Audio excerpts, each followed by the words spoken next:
توکل الی اللہ کی ایک حکایت۔ اس کے شہر میں ایک عورت بیوہ کیا ہوئی کہ اس پر مصیبتوں کے پہاڑ ٹوٹ پڑے۔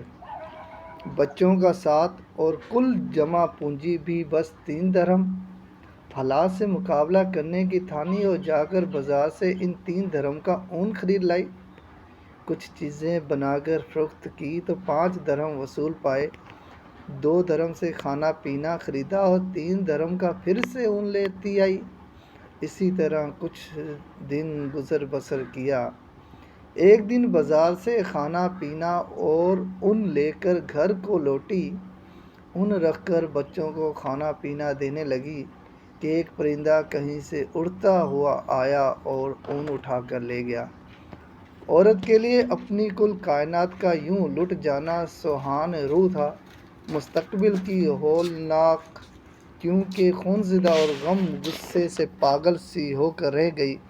دوسرے دن سید جناب داؤد طائی کے گھر گئی اور ان کو اپنا قصہ سنا کر ایک سوال پوچھا، کیا ہمارا رب رحم دل ہے یا ظالم؟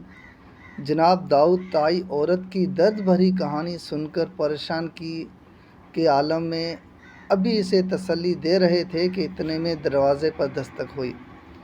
جا کر دیکھا تو 10 اجنبی اشخاص کو کھڑے ہوئے پایا۔ ان سے آمد کا مقصد اور ماجرا پوچھا تو انہوں نے کہا، حضرت ہم سمندر میں سفر کر رہے تھے کہ ہماری کشتی میں ایک سوراخ ہو گیا۔ پانی اس تیزی سے بھر رہا تھا کہ ہمیں ہماری موت صاف نظر آ گئی۔ مصیبت کے اس گھڑی میں ہم میں سے ہر شخص نے عہد کیا، اگر اللہ پاک ہماری جان بچا دے تو ہم میں سے ہر آدمی 1,000 درہم صدقہ دے گا۔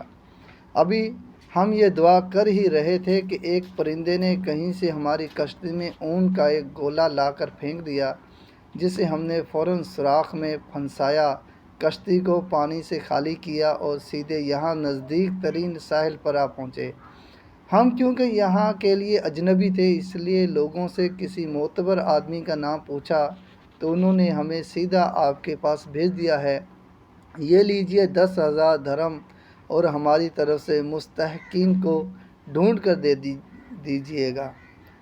داؤد طائی رحمۃ اللہ علیہ رب العزت کی اس حکمت پر حیران و پریشان ہوتے ہوئے 10,000 درہم لے کر سیدھا اندر اس عورت کے پاس گئے، سارے پیسے اس سے دیتے ہوئے کہا، اب میں تم سے ایک سوال کرنا چاہتا ہوں، کیا تیرا رب رحم دل ہے یا ظالم؟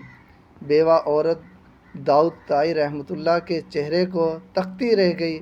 اس کی آنکھوں سے اشک جاری تھے، گویا اس کے جسم کا ہر حصہ، ہر بال رب کے شکر میں ڈوبا جا رہا تھا۔